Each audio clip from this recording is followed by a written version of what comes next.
देख रहे हैं द न्यूज़पेपर। मुंबई में एक बार फिर से पहलगाम जैसे घटना हुई है। मीरापुर रोड पर जिस तरीके से घटना सामने आई है, उसके बाद अब कहा जा रहा है कि क्या इस देश में हिंदुओं को कलमा याद करना पड़ेगा। ये मैंडेटरी हो गया है हिंदुओं के लिए, और अगर जो नहीं याद करेगा तो उसको मार दिया जाएगा। पहलगाम में कुछ दिन पहले ये घटना हुई, कुछ साल पहले, और फिर अब मुंबई के मीरा रोड पर जिस तरीके से ये घटना देखने को मिली, उससे एक बात तो साफ है कि इस देश में सवाल किस पर है, हिंदू खतरे में है या मुस्लिम खतरे में है। कहीं ना कहीं इसी के इर्द गिर्द घूम रहा है। इसी आज मुद्दे पर चर्चा करेंगे। हमारे साथ मौलाना साजिद रशीदी सर जुड़े हैं, इनसे जानते हैं कि ये क्या कुछ कहते हैं, ये जो पूरी घटना हुई है। सर, क्या कुछ कहेंगे जिस तरीके से एक बार फिर से पहलगाम वाली घटना दोहराई गई है? देखिए, हमने जिस वक्त पहलगाम हुआ था, हमने उस वक्त भी उसकी निंदा की थी और हमने कहा था कि ये पाकिस्तानी आतंकवादी हैं, पाकिस्तान को दुनिया के नक्शे से मिटा देना चाहिए।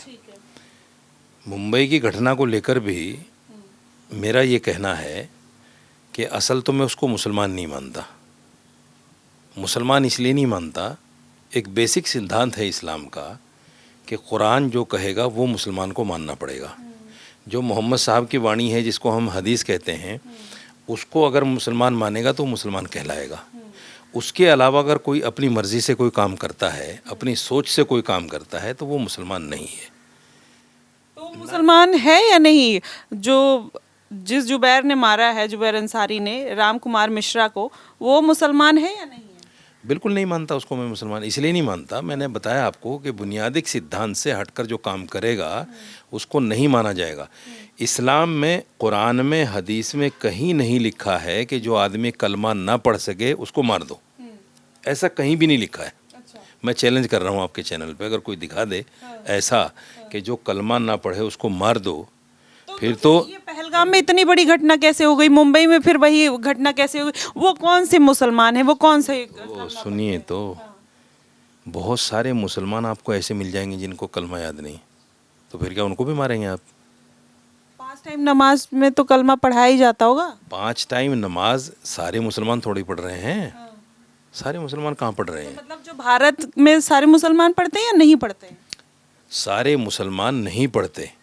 देखिए, मुसलमान तो चोरी भी कर रहा है, मुसलमान तो जिनाकारी भी कर रहा है, मुसलमान तो शराब भी पी रहा है, मुसलमान तो जेब भी काट रहा है, तो उसको मुसलमान कैसे मानोगे आप? मतलब आप मानते हैं कि मुसलमान ये सब कर रहा है? नहीं कर रहे हैं। जो बुराइयां हैं उनको एक्सेप्ट करने में कोई बुराई थोड़ी है। और मैं तो ये कहता हूँ कि करते थे, अब जो हालात बदले हैं, अब सब छोड़ के एजुकेशन की तरफ आए हैं। अब हालात अच्छे हैं।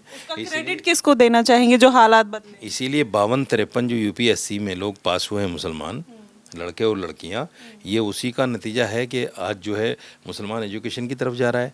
दूसरा एक एंगल और है इसका, मुंबई वाले का। देखिए, 80 और 20 का खेल है, और जब तक आप कुछ ऐसे तड़कते भड़कते मुद्दे नहीं लाओगे जो लोगों के दिलों को छू जाएं, उस वक्त तक लोग मानेंगे नहीं 80%। ये भी एक मुद्दा है कि कलमा नहीं पढ़ोगे तो तुम मार दिए जाओगे। कलमा नहीं पढ़ोगे तो तुम मार दिया जाओगे। मैं एक बड़े चैनल की रिपोर्ट देख रहा था, बड़ी अजीब रिपोर्ट थी। उन्होंने कहा कि साहब ये घटना होने के बाद में 85% लोग जो है गूगल पर कलमे को सर्च कर रहे हैं। और पहलगाम का जब हमला हुआ था उस वक्त 100% लोग कलमे को जो है सर्च कर रहे थे। यानी लोगों के दिलों में खौफ बैठ गया कि या तो कलमा याद कर लो, नहीं तो मार दिए जाओगे। ये एक परसेप्शन बनाया जा रहा है। कौन बना रहा है? कौन बना रहा है? मुसलमानों के खिलाफ वो लोग जो राजनीतिक हैं। और अब इसका भी ठीकरा राजनीति पे फोड़ दीजिएगा। मतलब पहलगाम में जो हुआ वो भी राजनीतिक था? नहीं, आप मुझे बताइए, उसका नाम मुसलमान था या वो मुसलमान है, इसको कैसे, किस शोर से साबित करोगे आप? मुसलमान है वो। यूएस में केमिस्ट्री पढ़ाया करता था, वहाँ के बच्चों को ट्यूशंस देता था। उसके आईएसआई के साथ कनेक्शंस हैं, एनआईए उसकी जांच कर रही है। और क्या चाहिए आपको प्रूफ? और पढ़ा लिखा, अमेरिका में जॉब करके यहाँ पर 2 महीने पहले शिफ्ट हुआ है, और वो इस तरीके से, और वहाँ रेकी कर रहा है, पूछ रहा है कि आपको मस्जिद कहाँ है, आपको कलमा आता है, नहीं आता है, और क्या प्रूफ चाहिए आपको? ये सब लोग डिप्लॉयड किए जाते हैं। अच्छा। ये सब लोग लाए जाते हैं। इनको कहा जाता है ऐसा करो। मुसलमानों से जब भी तो डरेंगे हिंदू। जब 2-4 हिंदू मरेंगे, 10-20 हिंदू मरेंगे कलमे के नाम पर, मुसलमान के नाम पर, इसके नाम पर, उसके नाम पर, तभी तो डरेंगे। देखिए कई सारे मुद्दे हैं, ये मुद्दे अगर मीडिया में नहीं उछाले जाते, इन मुद्दों पर अगर बात नहीं होती तो हिंदू नहीं डरता। नंबर 1 लव जिहाद। लव जिहाद को इतनी तेज़ी के साथ मीडिया पर उछाला गया कि हिंदू डर गया, हिंदू बहन बेटियां डर गई कि मुसलमान तुम्हें पकड़ेगा, तुम्हें यूज़ करेगा और मार देगा। तो इसमें गलत क्या है, सही बात है। नहीं गलत हिंदू नहीं कर रहा है क्या? हिंदू भी कर रहा है उसी काम को। मैंने बहुत सारी वीडियो आपको भी भेजी, हिंदू भी तो कर रहा है। तो फिर हिंदू का नाम क्यों नहीं आता? हिंदू क्या कर रहा है? हिंदू मुस्लिम लड़कियों को पकड़ के बुरके में रख रहा है, उनको जबरदस्ती बीफ खिला रहा है, उनको जबरदस्ती कलमा पढ़वा रहा है, ऐसा कुछ कर रहा है? बिल्कुल कर रहा है। हिंदू लड़का नाम बदल के मुसलमान लड़की से शादी करता है और उसके बाद में फिर उसको या तो छोड़ देता है या मार देता है। ऐसा 2-4 केस आप बता दीजिए जहां पर नाम बदल के, हिंदू लोग नाम कब से बदलने लगे? मुस्लिम लोग हैं कलावाबाद के, नाम बदल के वो ये सब चीज़ें करते हैं क्योंकि वो उनको पता है कि जहां वो उन्होंने मुस्लिम बताया उनसे लोग भाग जाएंगे। अब आप कलमे को लव जिहाद से जोड़ रहे हैं, आप लैंड जिहाद से, थूक जिहाद से जोड़ रहे हैं, वो भी तो गलत है सर। अब आप बताइए, इस देश में हिंदू मेजॉरिटी में है, अब क्या वो डर के रहे कलमा जब तक उसको नहीं आता? मुझे कलमा नहीं आता तो क्या मैं अब डर डर के जीवन जीऊँ? नहीं, बिल्कुल नहीं। बिल्कुल नहीं। मैं देखिए उस चीज़ को समझिए, क्रोनोलॉजी समझिए। ये कुछ हिंदुत्ववादी तंजीमें और कुछ राजनीतिक और मीडिया का इसमें सबसे बड़ा रोल है।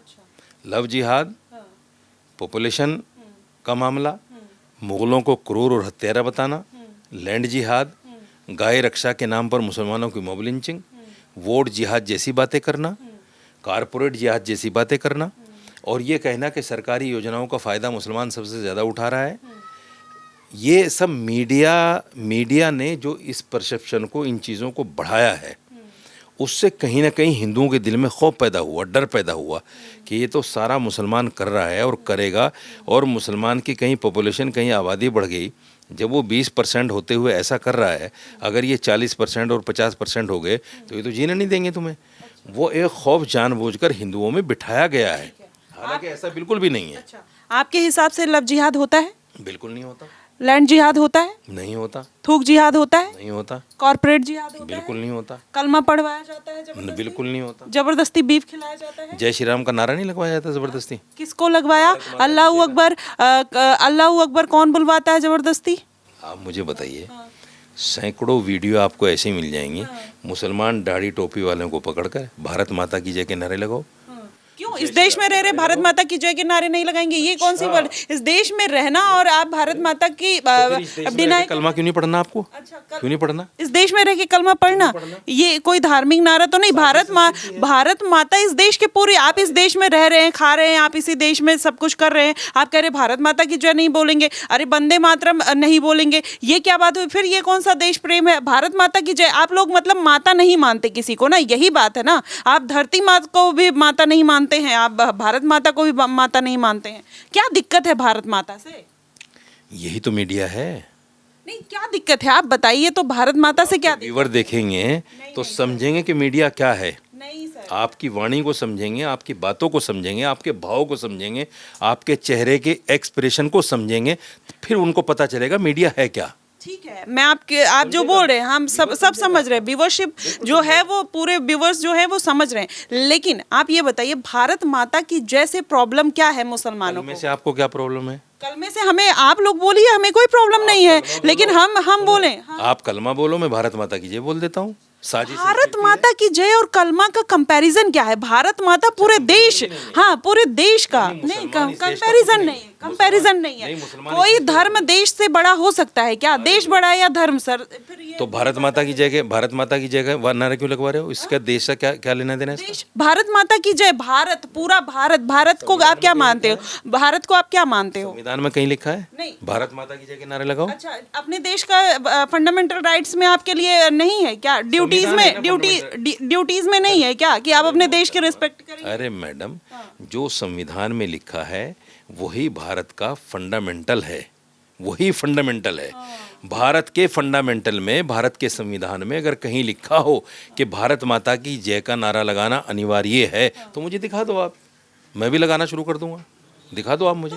नहीं अच्छा जो संविधान में Out of लिखा संविधान रहेगा। क्यों जाते हो नहीं आप? अच्छा अब मीडिया संविधान में की आप होकर बात out of करने लग संविधान क्यों गए, जाते हो? आप संविधान की बात करने लग गए। वैसे अगर जहाँ पे संविधान की बात नहीं आएगी तो फिर आप अपना शरीयत मानने लग जाएंगे, तो ये डबल स्टैंडर्ड भी फिर शरीयत तो। को जिस दिन मान लोगे ना, शरीयत की जो सजाएं हैं जिस दिन उनको देश में लागू कर दिया जाएगा, एक रेप नहीं होगा, अच्छा। एक चोरी नहीं होगी, एक डकैती नहीं होगी, एक बदमाशी नहीं होगी। करके तो देखो। तो क्या चाहते हैं आप, शरीयत लागू हो जाए? अरे सजाएं लागू कर लो, बस शरीयत मत लागू करो। मैं तुम्हें कलमा पढ़ने के लिए नहीं कह रहा हूँ, सिर्फ सजाएं लागू कर लो। अगर अपने आप को बचाना चाहते हो, मैं तमाम हिंदू बहन बेटियों से कहना चाहता हूँ कि ऐसी सख्त सजाओं की मांग करो जैसे इस्लामी शरीयत में है, फिर रेप नहीं होगा। अच्छा अगर रेप से बचना चाहती हो तो इनकी इसकी मांग करो। तो कॉन्स्टिट्यूशन बनाने वाले पागल थे, उन्होंने शरीयत को ध्यान में नहीं रखा मतलब। वो तो पागल नहीं थे, इम्प्लीमेंट करने वाले पागल जरूर हैं, पक्षपात करते हैं। अरे इम्प्लीमेंट क्या, अभी थोड़ा छेड़छाड़ कर तो विपक्षी पार्टियां आप ही लोग खड़े हो जाएंगे, अरे संविधान के साथ छेड़छाड़ हो गया, संविधान के साथ छेड़छाड़ हो गया, कुछ बदलाव भी तो नहीं किया जा सकता ना? नहीं, क्यों नहीं किया जा सकता? देखिए सजाएं हैं इस देश में, आपको भी पता है। निर्भया से पहले भी रेप पर सजा थी, निर्भया कांड के बाद में बहुत सख्त सजा बनाई गई रेप के लिए, लेकिन क्या उस पर अमल हुआ? क्या MP MLA पकड़े गए? क्या राजनेता पकड़े गए जो सड़कों पर वीडियो बनाते हैं? अच्छा, पकड़े गए? अभी मैंने उनके घर टूटे, उनके घर टूटे, उनको जेल में डाला। बताओ मुझे, अगर मुसलमान इस काम को कर दे तो उसका घर टूटता है सबसे पहले। अभी आप बात कर रहे थे, आपने बोला कि हिंदू बेटियों को मांग करनी चाहिए। आपको क्या लगता है कि हिंदू बेटियों का ही रेप होता है इस देश में? मुस्लिम जो लड़कियां हैं वो बहुत सुरक्षित हैं? नहीं, मुसलमान बेटियों को भी करना चाहिए।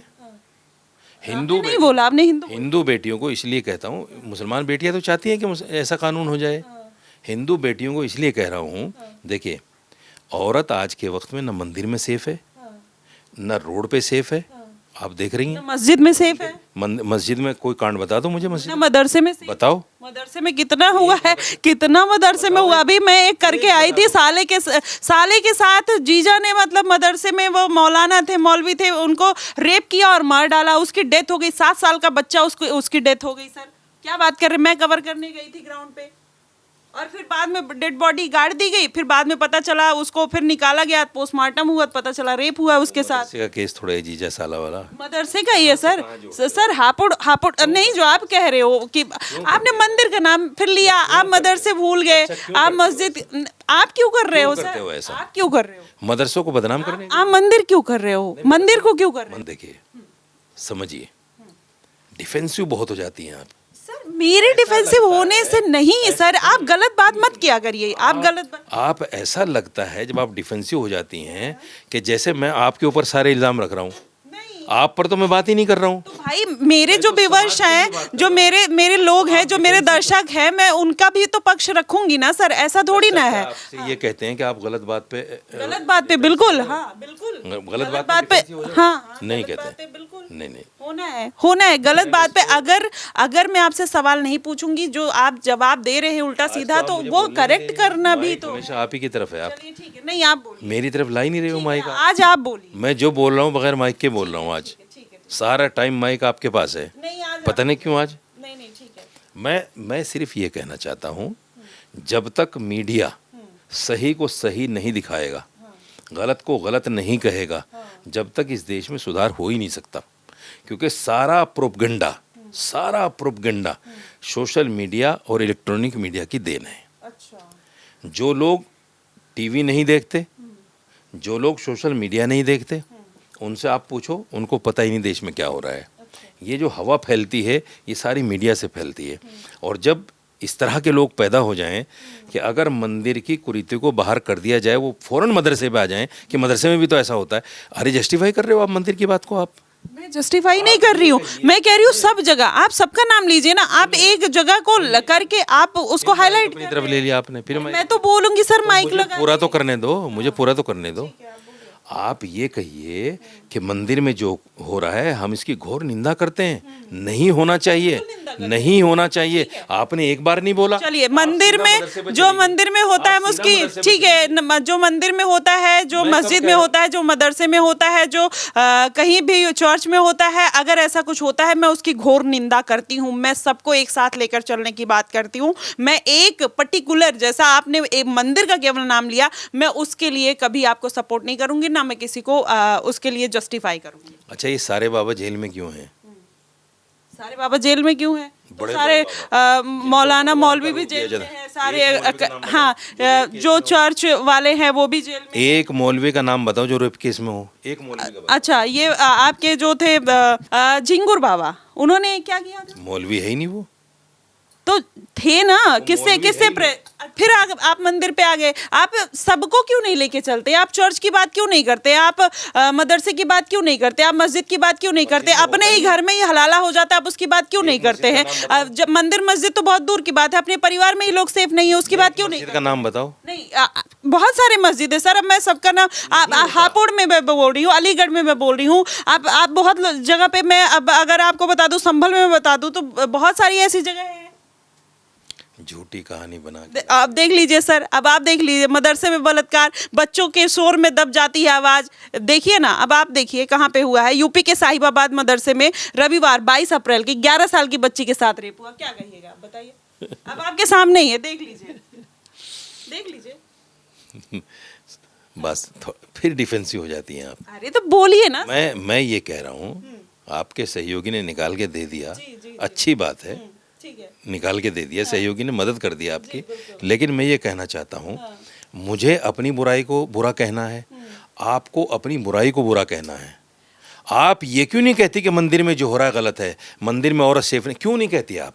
मैं ये कह रही हूँ, चाहे मंदिर हो, मदरसे हो, मस्जिद हो, चर्च हो, हर जगह अगर जहाँ पे गलत होता है वो गलत है, वो गलत है। मैं ये एक जगह का नाम पर्टिकुलर नहीं लूंगी, और ना मैं आपको बोलूंगी कि आप लीजिए। जब जैसे आप बार बार मंदिर मंदिर मंदिर मंदिर मंदिर, आप क्यों नहीं बोल रहे हैं एक बार भी? हर किसी बुराई को खत्म करने का बीड़ा सबसे पहले अपने घर से उठाना चाहिए। हाँ, बिल्कुल सही बात है। जब मंदिरों में बुराई है तो उसको एक्सेप्ट करो मंदिर और बोलो कि नहीं होना चाहिए ये।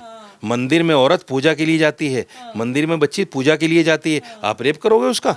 मदरसे में बच्ची पढ़ने के लिए जाती है, आप रेप करोगे? आपके घर में जो है लड़कियां जो है सेफ नहीं है, हलाला हो जाता है, आप वो सेफ नहीं है, उनके लिए आप नहीं बोलेंगे। आप फूफा की लड़की से, मामा की लड़की से, मामू की लड़की से वो नहीं सेफ है, तो आप बताइए, कल को बहन है, परसों वो बीबी है, तो वो भी तो गलत है ना सर। ऐसा ये देखिए, ये अपनी अपनी चीज़ें हैं, अपने अपने जहाँ पे गलत होता है उसके लिए बोलिए। मुंबई में जो चीज़ हुई है आप उसके लिए नहीं बोलेंगे, आप इतना डिफेंसिव हो गए। अच्छा, माइक मुझे दे दीजिए।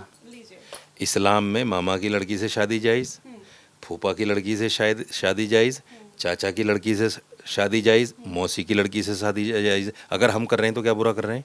तो ठीक है, करिए ना, हमें इजाज़त देता है, बिल्कुल करिए, हमें क्या दिक्कत है। लेकिन फिर आप ये कह रहे घर से शुरुआत, आप ये करिए घर से शुरुआत, रेप करिए, हलाला के ऊपर, फिर ट्रिपल तलाक, ये सब भी चीज़ें तो आती अपने माई को उधर ले। मैं ये कह रहा हूँ, लड़की सेफ कहाँ नहीं है। जब हमारे यहाँ इस्लामिक उसूलों में ये चीज़ हो सकती है और संविधान कहता है कि अपने धर्म पर आज़ादी के साथ अमल करो, तो इस पर एतराज़ क्यों है आपको कि मामा की लड़की के साथ फूफा, पहले बहन थी फिर शादी कर ली? अरे जब है इस्लाम में तो है।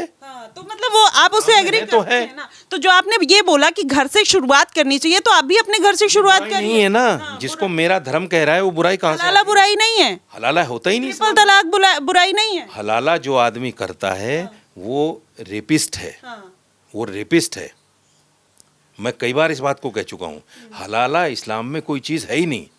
हलाला के नाम पर इस्लाम को बदनाम किया जा रहा है। हलाला इस्लाम में नहीं है।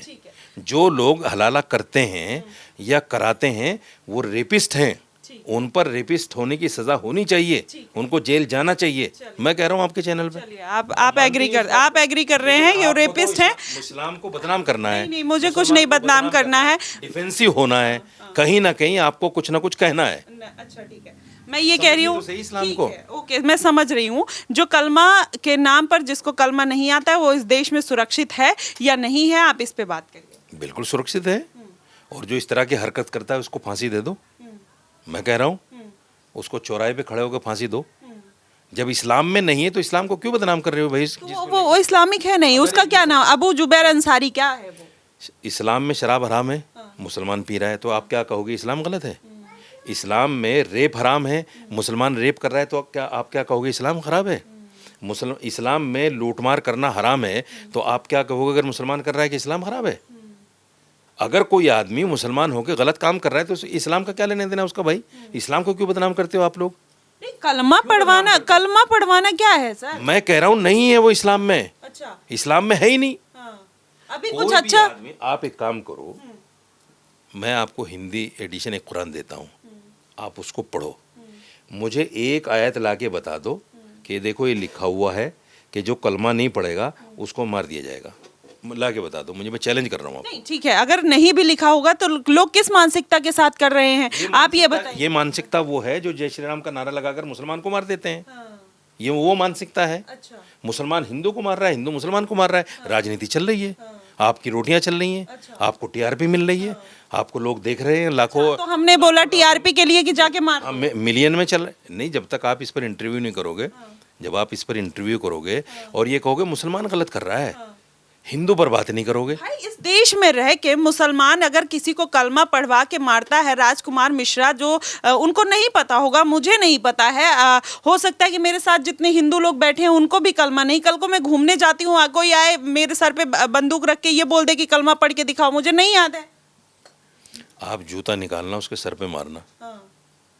ठीक है, और वो मुझे मार के चला जाए तो देखो ये तो कुछ भी हो सकता है। मैं ये कहती हूँ इस देश का मुसलमान एजुकेशन पे क्यों नहीं बात करता, जैसे जो एजुकेटेड हैं वो इस तरीके की घटना कर रहे हैं। सुनिए, ये 53 लोग जो यूपीएससी पास करके आए हैं, ये एजुकेशन में बात नहीं है। बिल्कुल बिल्कुल, सुनिए तो आप पूरी बात तो सुन लीजिए। जैसे जुबैर अंसारी यूएस से पढ़ के आया, उसने वहाँ पे केमिस्ट्री का टीचर हुआ करता था, बच्चों को पढ़ाया करता था, आज वो आके इस तरीके की घटना कर देता है। अल-फलाह यूनिवर्सिटी में आपने देखा, लाल किले वाला अटैक आपने देखा, जितने बड़े बड़े आतंकवादी हैं सब पढ़े लिखे MBBS, तो ज़्यादा पढ़ लिख जाते हैं तब भी प्रॉब्लम है, कम पढ़े लिखे हैं तब भी प्रॉब्लम है। ये मतलब बैलेंस कैसे किया जाए? आप तो इमाम हैं, आप अपनी कम्युनिटी को किस तरीके से जागरूक करना चाहेंगे? अजीत डोभाल का बयान सुना आपने? आप इमाम होने के नाते मैं आपकी बात जानना, सुनो मेरी बात मोहतरमा, सुनो मेरी बात। देश के जो NSA हैं, नेशनल सिक्योरिटी एडवाइज़र जो हैं, उन्होंने एक बयान दिया था, सोशल मीडिया पर आज भी है, पढ़ लीजिएगा, देख लीजिएगा उसको। उन्होंने कहा कि 1947 से लेकर अब तक जितने लोग ISI के संपर्क में पकड़े गए उनमें 80% हिंदू हैं, 20% मुसलमान हैं। ये NSA का बयान है। अभी 11 लोग पकड़े गए यूपी से ISI के साथ संपर्क में, उनमें इंजीनियर थे लोग, हिंदू इंजीनियर थे। इनको कौन डेटा कहाँ से लेके आए? आप दिखाइए डेटा, कौन सा जिहाद? आप डेटा दिखाइए। NSA से पूछो जाके। NSA से नहीं, आपसे पूछूंगी, आप NSA का कोट कर रहे हैं ना, आप बताइए। देखो मैंने एक ऐसा नाम दिया है आपको जिसको पूरा मुल्क जानता है। हाँ, पूरा मुल्क जानता है, लेकिन उन्होंने डाटा नहीं मांग सकते मुझसे। नहीं, मांग सकती हूँ। अगर आप किसी का नाम लेके गलत डाटा देंगे तो फिर आप दिखाइए ना। आप अपने नहीं, अपने मैं तो मेरा नेट नहीं चल रहा, तो हो सकता है कुछ कटिंग पेस्टिंग कर दो अपने नहीं, आप कटिंग पेस्टिंग गूगल पे नहीं होगा, अब ऐसा नहीं है। अब जो मोबाइल पर कर लीजिए ना, GPT जो है ना वो आप अपने मोबाइल पर कर लीजिए ना। ये तो मैं कर लूंगी, और मैं कर लूंगी। ये बयान आप लोग बताइएगा कि ये बयान जो ये कह रहे हैं सर वो सही है कि 80% जो हिंदू हैं वो आतंकवादी गतिविधियों से जुड़े हुए हैं, बाकी 20% ही मुस्लिम जो हैं वो उसमें इन्वॉल्व हैं। आपने 80% हिंदू कह दिया। अरे 80% जितने लोग पकड़े गए, जो आंकड़ा जितने लोग पकड़े गए, ठीक है, जितने लोग पकड़े गए कह रहे हैं उसमें 80% हिंदू हैं, बाकी 20% मुस्लिम। मोहतरमा अगर 80% कह दोगे तो सारे हिंदू आ जाएंगे उसमें। अरे नहीं, मैं जितने पकड़े गए पूरी बात किया करो। आप लोगों के अंदर बीमारी ये है कि एक शोषा ऐसा पकड़ते हो जो TRP लेता है।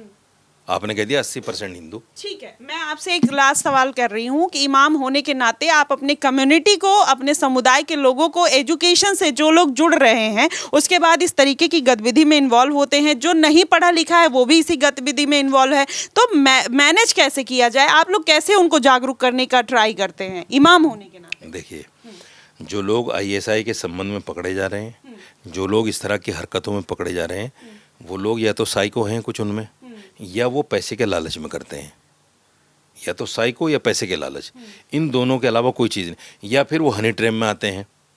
कुछ ISI के साथ हनी ट्रैप में भी पकड़े गए कि लड़की के साथ वहाँ से बातचीत करते रहे और फिर पता चला कि खुफिया जानकारी यहाँ से देनी शुरू कर दी। तो मैं ये कहना चाहता हूँ, इस पर आपका या मेरा कोई भी बयान बिल्कुल इसलिए असर नहीं करेगा चूँकि ये जो सोशल मीडिया है ना, ये जो स्क्रॉलिंग वाला मामला है, ये जब तक ये नहीं छूटेगा, जब तक ये चीज़ें नहीं रुकेंगी, क्योंकि बहुत सारी वीडियो ऐसी सबसे पहले मुसलमानों को फोन चलाना बंद कर देना चाहिए, क्योंकि आप लोगों में वैसे भी हराम है। और दूसरी बात है कि जो ज़्यादा जो गतिविधि हो रही है वो मुस्लिम समाज या कम्युनिटी की तरफ से निकलती है, तो लोगों में द्वेष भावना बढ़ती है। तो उनको एजुकेशन की तरफ जाना चाहिए, जिसमें हिस्ट्री, इकोनॉमी, पॉलिटी, इन सब पे भी ज़्यादा फोकस करना चाहिए। और जो कर ले रहे हैं वो या तो यूपीएससी में कहीं ना कहीं रैंक ला रहे हैं, या फिर अल्फला यूनिवर्सिटी में बम बन के फट जा रहे हैं। तो फिर ये भी बात तो है। अब तो कहीं आपको इस्लामिक टीचर बन जाना चाहिए। ठीक है। अब तो इस्लाम की जानकारी भी हो गई आपको, आपको ये भी पता चल गया इस्लाम में क्या है। आपने फतवा दे दिया कि इस्लाम में मोबाइल भी हराम है। बताइए, हमें आज तक नहीं पता। हराम है टीवी और मोबाइल और ये सब हराम नहीं है? नहीं, बिल्कुल नहीं है। कौन कह रहा है? अच्छा, तो भाई जितने मुस्लिम लोग हैं आप इस चीज़ को फॉलो करिए। ये आप ये बात का प्रूफ दे रहे हैं। सुनिए मोहतरमा, सुनिए, किसी भी बात को गलत एंगल से नहीं लेना चाहिए। देखिए, ये मोबाइल जो है इसका सदुपयोग भी हो सकता है, दुरुपयोग भी हो सकता है। अगर इसमें वीडियो नहीं तब भी हो सकता है। आपको पता है फ़ोन पे कैसी कैसी क्या क्या बातें होती हैं, रंगदारी की, मर्डर की, फलां होती कि नहीं होती हैं। गलत इस्तेमाल भी होता है। और यही मोबाइल, इस पे अच्छी बातें भी करता है आदमी। वीडियो आपको इसमें अच्छी भी मिलेंगी जो धर्म की बात करती हैं, और वही वीडियो आपको इसमें गंदी भी मिलेंगी, गलत भी मिलेंगी। तो इसके इस्तेमाल के ऊपर है। जो आदमी इसका इस्तेमाल गलत करेगा वो गलत है, जो सही करेगा वो सही है। यही बात टीवी की है। टीवी में अगर गलत चीज़ें आदमी देखेगा तो गलत लगेगा उसको, और जो अच्छी चीज़ें देखेगा वो अच्छी चीज़ें देखेगा। ठीक है। कड़वा कड़वा थू थू, मीठा मीठा गप गप, ये बहुत अच्छी बात है। और ये यही चलता आया है। आदमी अपनी सहूलियत के हिसाब से बदलता रहता है, और वो समाज और कहीं ना कहीं दुनिया की नियति है। नहीं किसी। चलिए, तो आप क्या कुछ कहेंगे सर की बातों को लेके? ये जो बोले हैं वो सारी चीज़ें आपको कैसी लगती है, कैसे देखते हैं, आप हमें ज़रूर बताइएगा। फिलहाल के लिए बस इतना ही। देश और दुनिया की तमाम खबरों के लिए हमारे साथ बने रहिएगा द न्यूज़ पेपर पे। धन्यवाद।